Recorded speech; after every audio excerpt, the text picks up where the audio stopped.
Something big just dropped inside the Raiders' locker room, and trust me, this could shake up everything we thought we knew about this season. What happened in the last few hours has every player, every coach, and every fan on edge. A key name is involved, a quiet decision was made behind the scenes, and it's already creating chaos across Raider Nation. Before we dive into this breaking story, make sure you subscribe to the channel, hit that like button, and don't forget to press the bell icon, so you never miss the latest updates straight from the heart of the silver and black. Alright, let's get into it. The Raiders' offense hasn't looked the same without their explosive rookie star, Brock Bowers. And now the question echoing around the league is, will he finally return in Week 7? Sadly for Raider Nation, the answer isn't looking good. After missing Week 6, Bowers is still sidelined with a sprained MCL and a painful bone bruise in his knee, the same injury he's been battling since Week 1. He tried to push through for the first few games, showing incredible toughness, but by Week 4, the team decided to shut him down. It wasn't an easy call, but it was the smart one, putting his long-term health over short-term wins. According to reports, the Raiders hope Bowers can return soon, possibly by Week 7, but there's still concern about how fully recovered he'll be when that time comes. Head coach Pete Carroll spoke earlier this week, giving fans a rare inside look at the situation, saying simply, "He's day-to-day. We're being careful with him." The question now is, what does this mean for the Raiders' offense moving forward? Can they survive without one of their biggest playmakers? Stay with me, because what's coming next might just surprise you. Right now, Brock Bowers is officially listed as a week-to-week reserve. The coaching staff wants him back badly, but they're also crystal clear about one thing: no rushing him. Head coach Pete Carroll made it clear that bringing Bowers back too early could cause serious damage, and that's a risk this team just can't take. Behind the scenes, the Raiders tested him during last Saturday's evaluations, hoping to see some big improvement. But when the results came in, it was obvious, he just wasn't ready. That cautious approach tells you everything. The Raiders are protecting their future, not gambling with it. According to insiders, Bowers hasn't participated in a full-speed practice since Week 5, a worrying sign that his recovery is moving slower than expected. The medical team has decided against surgery for now, believing that time, patience, and steady rehab are the best medicine. Reports from ESPN confirm that the organization is being extremely careful. They want Bowers to come back 100% healthy, not just available. But there's pressure building.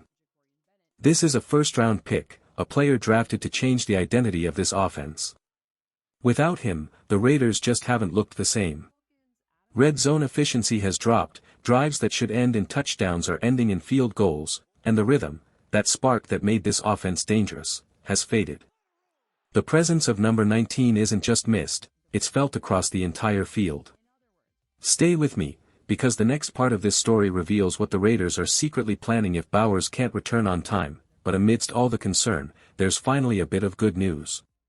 Michael Mayer, who was sidelined earlier with a concussion, has officially cleared protocol and is ready to step back into action for Week 7. Mayer might not have the same explosive burst as Brock Bowers, but what he brings is reliability, solid hands, strength, and the kind of toughness that earns respect in the locker room. He's a steady option underneath, someone Geno Smith can trust when the pressure is closing in. Still, everyone in the building knows the truth: when Brock Bowers is on the field, the entire offense transforms. The energy, the speed, the unpredictability, it all kicks into a different gear. That's why the Raiders are playing it smart.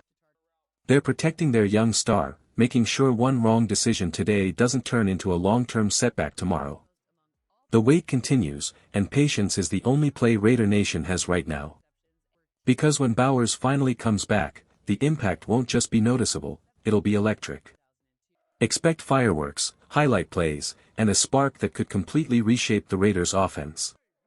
But while Bowers continues to heal, something unexpected has just happened in Las Vegas, something powerful enough to flip the entire mood of the season. After 4 straight losses, frustration building, and doubts rising everywhere, the Raiders finally reminded the world who they are. In Week 6, under the bright lights and the heaviest pressure, they delivered a performance that made the league stop and pay attention. Stay with me, because what happened next could mark the true turning point of this season. In Week 6, the Silver and Black finally looked like the team everyone had been waiting for. The Raiders delivered their most complete performance of the season, earning a huge 20-10 victory over the Tennessee Titans. Heading into that game, desperation filled the locker room. For straight losses had shaken the team's confidence and pushed fans to the edge. Around the league, whispers grew louder, the Raiders have talent, but no chemistry. But that story didn't last long. The moment the defense stepped onto the field in Nashville, everything changed. Linebacker Devin White, one of the team's newest additions, set the tone right away with a crushing hit that forced a fumble from Titans rookie quarterback Cam Ward. Tyree Wilson pounced on the loose ball, and suddenly the Raiders' sideline exploded with energy. It wasn't just a turnover, it was a message: we're not backing down anymore. Then came Geno Smith, leading the offense with calm and control. Short, sharp passes to Jacoby Myers and Davante Adams kept the chains moving, while tight end Michael Mayer, filling in for the injured Brock Bowers, finished the drive with a clutch touchdown inside the red zone. Raiders 10, Titans 0, and the energy was absolutely electric. You could feel the swagger coming back.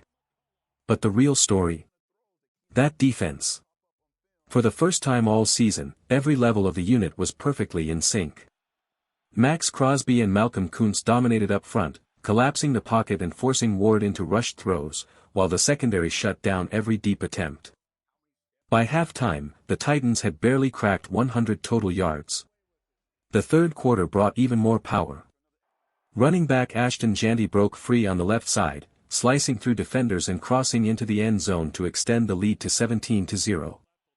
The Titans managed to answer with a late field goal, but by then, the tone was set, the Raiders were in total command. Stay with me, because what happened next turned this victory into something even bigger. But this time, the Raiders didn't fold. They stayed calm, focused, and in control from start to finish. The offense kept the tempo steady, smart play calling, disciplined drives, and tough running from Ashton Janty and Zamir White slowly drained the clock and wore down Tennessee's defense. By the fourth quarter, Las Vegas was firmly in command. A clutch field goal from Daniel Carlson stretched the lead to 20-3, and even though the Titans managed a late touchdown, the game never felt in danger. The Silver and Black had done it, they broke their losing streak and proved that they're far from done this season. What made this win special wasn't just the score, it was the balance. The defense created chances, the offense finished drives, and the entire team stayed composed. No blown leads. No last-minute mistakes. Just clean, determined football. After the game, head coach Pete Carroll praised the effort, saying, "That's the kind of performance we've been waiting for. Everyone executed, everyone improved, that's the standard moving forward." Max Crosby echoed his coach's words, adding, "That's what happens when we trust each other and play with heart. We've got the right pieces, now it's time to stack up wins." That victory didn't just end a 4-game drought, it revived the entire locker room. The Raiders now sit at 2-4, with crucial AFC West matchups on the horizon, and the timing couldn't be better. Even without their offensive spark plug, Brock Bowers, this team just showed they can compete, and win, against anyone. With the defense finally finding rhythm and the offense rediscovering its identity, momentum is starting to shift in Las Vegas. And if Bowers returns in the coming weeks, that could turn this mid-season push into something truly special, maybe even the spark for a full-blown Raiders comeback story. So here's the question for Raider Nation: are we witnessing the real turning point of the season? Or was this just a glimpse of what could be? Stay with me, because the next updates from Las Vegas might just give us the answer.